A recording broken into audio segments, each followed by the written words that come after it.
الحمد لله والصلاة والسلام على سيد الأنبياء والمرسلين وعلى آله وأصحابه أجمعين. أما بعد، أعوذ بالله من الشيطان الرجيم. بسم الله الرحمن الرحيم. والذين معه أشداء على الكفار رحماء بينهم تراهم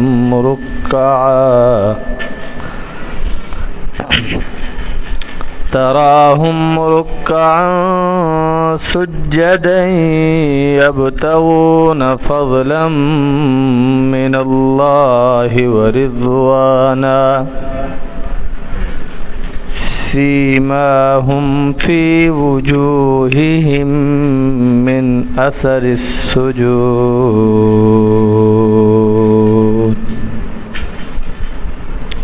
عن عبد الله بن مسعود أن النبي صلى الله عليه وسلم قال: يطلع عليكم رجل من أهل الجنة.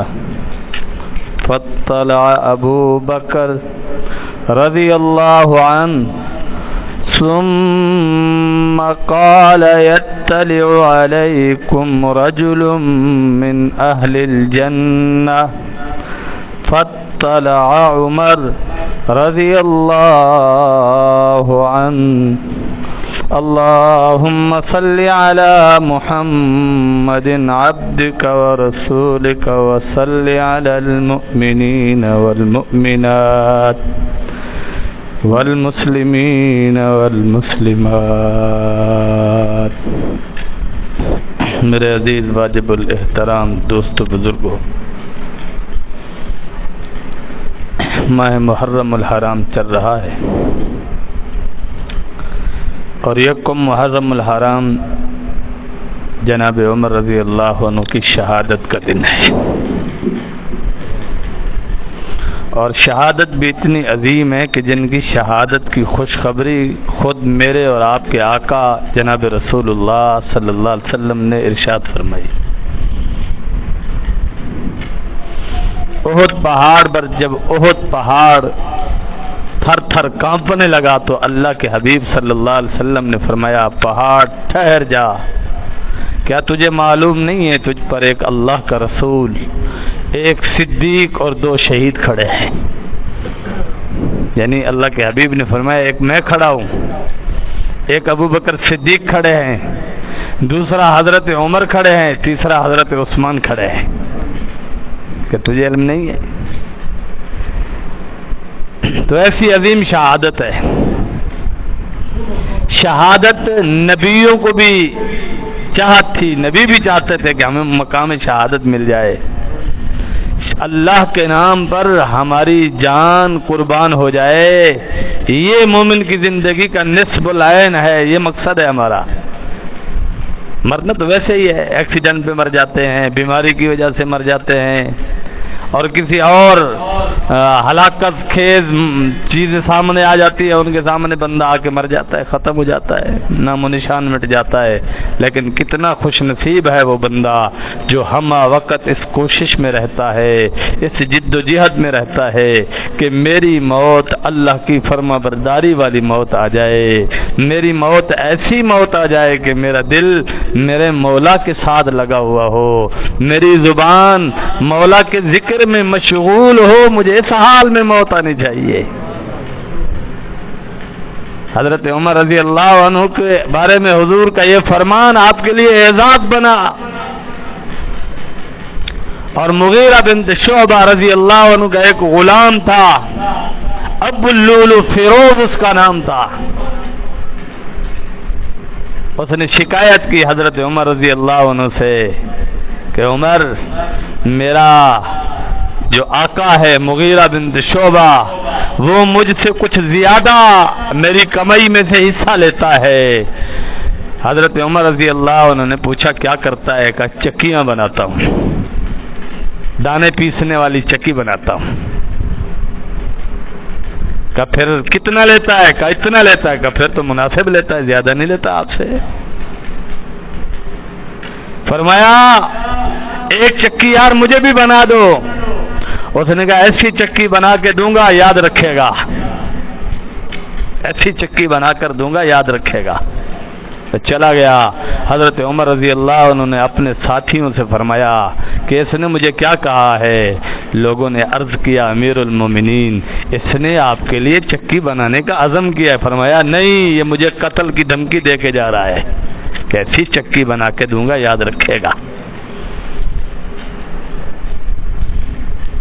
سمجھا کرو منافقوں کے الفاظ کو، دشمنوں کے وار کو، ان کی گفتگو کو، ان کے انداز کو، ان کے لب و لہجوں کو۔ جب اس نے کہا ایسی چکی بنا کر دوں گا یاد رکھے گا، حضرت عمر رضی اللہ عنہ اسی وقت بھانپ گئے تھے کہ یہ لائن مجھ پر حملہ کرنے والا ہے، لیکن کب کس طرح یہ کسی کو معلوم نہیں ہے، لیکن احساس ہو گیا کہ اس کی نیت خراب ہے، اس کی نیت خراب ہے۔ فجر کی نماز میں 28 ذی الحجہ کو فجر کی نماز آپ پڑھا رہے ہیں، اور وہ پہلی صف میں آ کر نماز شروع کرتا ہے، پھر آگے بڑھتا ہے، دوران نماز حضرت عمر رضی اللہ عنہ پر حملہ آور ہو جاتا ہے، آپ کو زخمی کر دیتا ہے، آپ کو شدید قسم کا زخمی کیا کہ آپ انہی زخموں کی وجہ سے بعد میں دنیا سے تشریف لے گئے۔ ایک طبیب کو بلایا گیا، اس حالت میں طبیب کو بلایا گیا، اس نے پانی آپ کو دودھ پلایا تو وہ دودھ زخم کے راستے سے خون کے ساتھ باہر نکل آیا۔ اس طبیب نے کہا عمر اب صحت مند ہونے کے کوئی چانس نظر نہیں آتے، بس آپ اپنے جو کام ہے وہ کر گزری۔ لوگوں نے کہا امیر المومنین خلیفہ بنا دیجئے، اور یہ بھی کہا کہ عبداللہ بن عمر کو بنا دیجئے۔ فرمایا میری اولاد میں سے کوئی خلیفہ نہیں بنے گا، میں یہ اعلان کر رہا ہوں کہ میری اولاد میں سے کوئی بھی میرے بعد خلیفہ نہیں بنے گا۔ بتا دیا ہے کہ کسی مقام اور مرتبوں پر پہنچنا ہے تو میرٹ کی بنیاد پر پہنچنا چاہیے، نام اور نسب کی بنیاد پر نہیں پہنچنا چاہیے۔ جیسے آج کل ہمارے ہاں حکومتوں میں بھی رواج ہے کہ باپ سرکاری افسر ہے، باپ سرکاری نوکر ہے تو وہ مرے گا تو بیٹا لے گا، نہیں، قابلیت دیکھنی چاہیے، قابلیت کی جانچ کرنی چاہیے۔ اگر وہ یقیناً قابل ہے حکومتوں کو چاہیے عہدہ دے، اگر نہیں ہے تو نہ دے۔ اور ہمیں بھی یہی ہے کہ ہم اپنے معاملات ان کے حوالے کریں جو اس کے اہل ہوں۔ جناب عمر رضی اللہ عنہ ہر معاملے میں اہل ہیں، قابل ترین انسان ہیں۔ رات کی تنہائیوں میں لوگوں کے گھروں کے گرد گھومتے تھے، اپنی رعایا کے آل احوال لیتے تھے کہ کس کے ساتھ کیا بیت رہی ہے، کیا گزر رہی ہے۔ مسجد نبوی میں ایک بار دسترخوان لگا ہے، ایک آدمی بائیں ہاتھ سے کھانا کھا رہا ہے، آپ نے اس کو پیچھے سے آواز دی کہ دائیں ہاتھ سے کھانا کھائیے۔ اس نے کہا میرا دائیں ہاتھ مصروف ہے۔ اس کھانا کھانے والے نے کہا میرا دائیں ہاتھ مصروف ہے۔ کہا کہاں مصروف ہے؟ کہا فلاں غزوے میں حضور صلی اللہ علیہ وسلم کے ساتھ جہاد میں مصروف تھا، حملہ ہوا، میرا دائیں ہاتھ شل ہو گیا، کام کرنا چھوڑ گیا ہے، اس لیے میں بائیں ہاتھ سے کھا رہا ہوں۔ حضرت عمر رضی اللہ عنہ رونے لگے، زاروں قطار آنسو بہنے لگے، قریب ہو کر پوچھا بھائی تیرا ہاتھ کون دھلواتا ہے، تجھے کھانا کون گھر میں کھلاتا ہے، تیرے کپڑے کون دھوتا ہے، تیرا گھر کا فلاں کام کون کرتا ہے۔ ساری باتیں پوچھنے کے بعد اس کے لیے وظیفہ مقرر کیا اور ایک خادم مقرر کیا جو اس کی خدمت کرنے پر مصروف ہو گیا۔ یہ تھے حکمران، ساڈے والے حکمران نہیں تھے، ساڈے والے حکمران نہیں تھے، وہ کہ ساڈے والے کہندے نے جی تسی برداشت کرتے رہو، اسی عیاشاں کرتے رہیں، اور یہ ہماری وجہ سے ہے، یاد رکھو۔ جب رعایا اللہ کی باغی ہوتی ہے، اللہ کی نافرمان ہوتی ہے، رعایا جب دین سے دور ہو جاتی ہے، اللہ اسی رعایا پر ایسے حکمران مسلط کرتے ہیں جو ان پر ظلم اور ستم کرتے ہیں، جو ان کے دکھوں اور تکلیفوں پر ہنستے ہیں، مذاقیں اڑاتے ہیں۔ اگر میں اور آپ ٹھیک ہو جائیں تو اصول اور دستور یہ ہے کہ جب رعایا ٹھیک ہو جائے، اللہ اس پر رحم دل حکمران متعین فرما دیتے ہیں، جو رعایا کے ہمدرد ہوتے ہیں، رعایا کا خیال رکھنے والے ہوتے ہیں، رعایا کی ضروریات دیکھنے والے ہوتے ہیں۔ ہم گلا کرتے ہیں حکمران سے، تو ہم بھی ان سے پیچھے نہیں ہیں۔ اور جی فلاں کروڑوں کھا گیا، اربوں کھا گیا، تو ہم بھی بے بس شریف ہیں۔ ہم کون سے اصلی شریف ہیں؟ ہم بھی بے بس شریف ہیں۔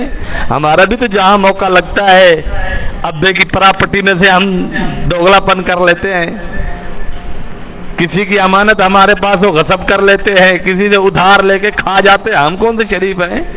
ہمارا بس نہیں لگتا کہ ہم بھی کروڑوں اربوں ڈکار لیں۔ بے بس ہم شریف ہیں، بے بس، وگرنہ ان بدماشوں سے ہم بھی کم بدماش نہیں ہیں۔ تھوڑا سا اختیار تو مل جائے، دیکھو اوقات بھول جاتے ہیں اپنی۔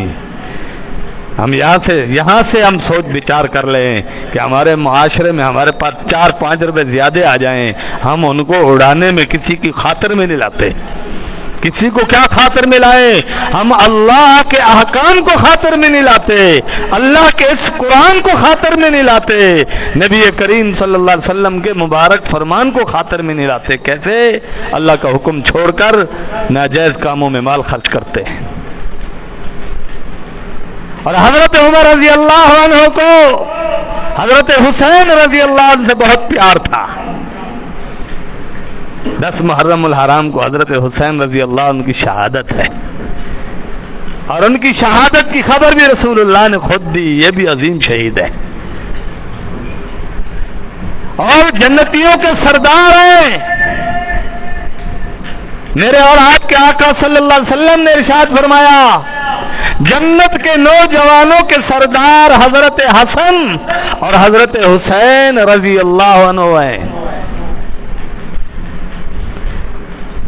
جناب عمر رضی اللہ عنہ نے اپنے دور خلافت میں جب وظائف کی لسٹ تیار کرنا شروع کی، ایک رجسٹر تیار کرنے لگے تو لوگوں سے پوچھا کہ لوگوں کے وظائف جاری کرنے کے لیے سب سے پہلا نام کس کا آنا چاہیے؟ لوگوں نے کہا، اے امیر المومنین، آپ بڑے ہیں، آپ ہمارے سربراہ ہیں، آپ کا پہلا نام آنا چاہیے۔ آپ نے فرمایا، آپ نے مجھے خوب یاد کرایا ہے، پہلا نام تو حضرت حسن اور حسین کا آنا ہے، اور پہلا نام حضرت حسن اور حسین رضی اللہ عنہ کا لکھا۔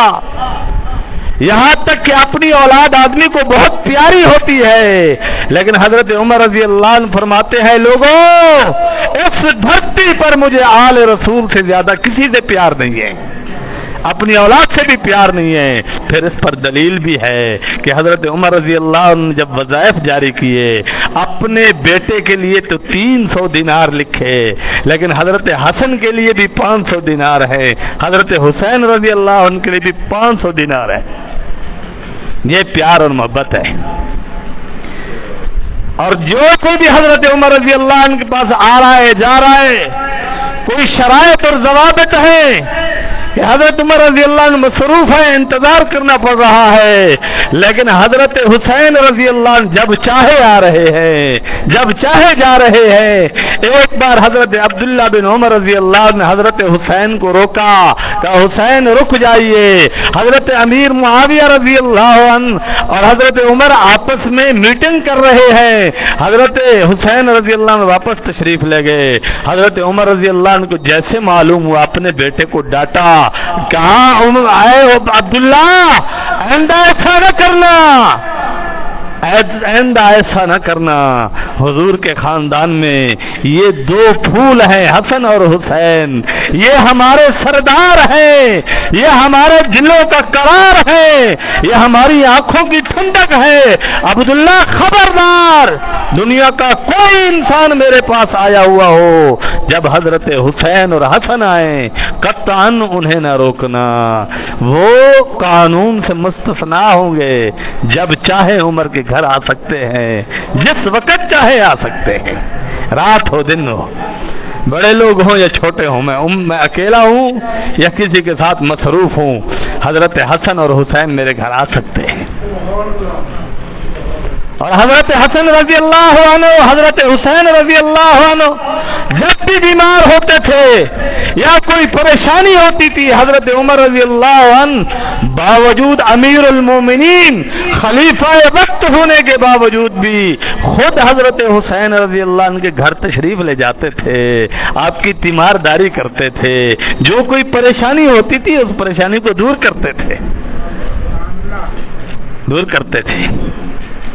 اور اب 10 محرم الحرام آ رہا ہے، میرے لیے آپ کے لیے کیا ہے؟ کیونکہ یہ بہت اہم ہے۔ لوگ کہتے ہیں جی حضرت ہم کیا کریں؟ میرے اور آپ کے آقا جناب رسول اللہ صلی اللہ علیہ وسلم نے 2 چیزیں میرے لیے اور آپ کے لیے ارشاد فرمائی ہیں، پوری امت کے لیے ارشاد فرمائی ہے، اولین کے لیے بھی آخرین کے لیے بھی 2 چیزیں ارشاد فرمائی۔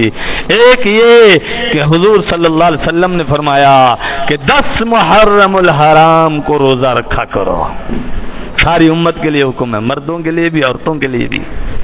تم کہتے ہو ہمیں حسین سے محبت ہے تو پھر حضور کی سنت زندہ کرو۔ حضرت حسین رضی اللہ عنہ روزے کی حالت میں شہید ہوئے ہیں، روزے کی حالت میں حضرت حسین رضی اللہ عنہ نے اپنا سر اللہ کے حضور پیش کیا ہے، روزہ رکھو۔ صحابہ کرام رضوان اللہ علیہم اجمعین نے ایک بار حضور صلی اللہ علیہ وسلم سے عرض کیا، یا رسول اللہ یہودی بھی اس دن روزہ رکھتے ہیں۔ حضور نے فرمایا کیوں رکھتے ہیں، کوئی وجہ ہے؟ کہا موسیٰ علیہ السلام کی وجہ سے رکھتے ہیں۔ حضور نے فرمایا ہم موسیٰ علیہ السلام کی محبت کے زیادہ حقدار ہیں، ہم موسیٰ علیہ السلام کے زیادہ قریب ہیں، ہم آئندہ سال سے 2 روزے رکھیں گے، میری زندگی رہی تو 10ویں روزے کے ساتھ ایک اور روزہ بھی ملاؤں گا۔ حضور صلی اللہ علیہ وسلم اگلا سال آنے سے پہلے دنیا سے پردہ فرما گئے۔ صحابہ نے، فقہا کی جماعت نے مستقل امت کو ترغیب دی ہے کہ مستحب ہے 10ویں محرم کا روزہ رکھیں تو اس کے ساتھ ایک روزہ اور بھی ملا لیں، 9 محرم الحرام اور 10 محرم الحرام رکھیں۔ اگر 9 محرم الحرام کو روزہ نہیں رکھا، 10 محرم الحرام اور 11 محرم الحرام کو روزہ رکھیں۔ یہ میرے آقا جناب رسول اللہ صلی اللہ علیہ وسلم کی مبارک تعلیمات ہے۔ آپ کچھ نہ کیا کرو، جو آقا نے ارشاد فرمایا وہ میرے لیے آپ کے لیے دلیل ہے، اور جو حضور نے فرمایا وہی میرے لیے اور آپ کے لیے باعث اجر و ثواب ہے۔ اپنی مرضی پر کریں گے کچھ نہیں ملنے والا، کچھ نہیں ملنے والا۔ اور دوسرا فرمایا اپنے ماتحت لوگوں پر رزق کی فراوانی کر دو۔ اگر آپ کا جی کر رہا ہے اچھا کھانا ہونا چاہیے، اچھا مشروب ہونا چاہیے، تو سڑکوں پر لگانے کی، بازاروں چوک چوراہوں پر لگانے کی ضرورت نہیں ہے، حضور کی تعلیمات پر عمل کرنا ضروری ہے۔ حضور صلی اللہ علیہ وسلم نے فرمایا اگر آپ نے 10 محرم الحرام کو کوئی ایسا عمل کرنا ہے جو اللہ کو پسند آ جائے اور پورا سال آپ کی روٹی روزی میں باعث برکت بن جائے، حضور نے فرمایا اپنے ماتحت لوگوں پر رزق کی فراوانی کر دو، اعلیٰ سے اعلیٰ، اچھا سے اچھا، عمدہ سے عمدہ کھانا پکا کر اپنی بیوی کو، اپنے بچوں کو کھلا دیجئے۔ اگر آپ کا کارخانہ ہے، فیکٹری ہے، تو اپنے ملازموں کو، نوکروں چوکروں کو کھلا دیجئے۔ یہ حضور کی تعلیمات ہے. اس سے آگے جو ہاں میں کروں گا آپ کریں گے اس کا دین کے ساتھ کوئی تعلق نہیں ہے. دین یہی ہے کہ محرم الحرام میں ہم نے 9-10 یا 10-11 کا روزہ رکھنا ہے. یہ حضور صلی اللہ علیہ وسلم کی تعلیمات ہے. اور انہی دنوں میں اپنے ماتحت لوگوں پر رزق کی فراوانی کرنا، رزق میں اضافہ کرنا، اچھا کھانا پکا کر، عمدہ کھانا پکا کر اپنے ماتحت لوگوں کو کھلانا باعث اجر و ثواب بھی ہے اور پورے سال کے لیے روٹی روزی میں باعث برکت بھی ہے. اللہ تعالیٰ سے دعا ہے اللہ کریم مجھے اور آپ کو نبی کریم صلی اللہ علیہ وسلم کی مبارک تعلیمات پر عمل کرنے کی توفیق نصیب فرمائے اور حضرت حسین رضی اللہ عنہ کے، حضرت عمر رضی اللہ عنہ کے نقش قدم پر چلنے کی توفیق نصیب فرمائے. وآخر دعوانا ان الحمد للہ رب العالمین.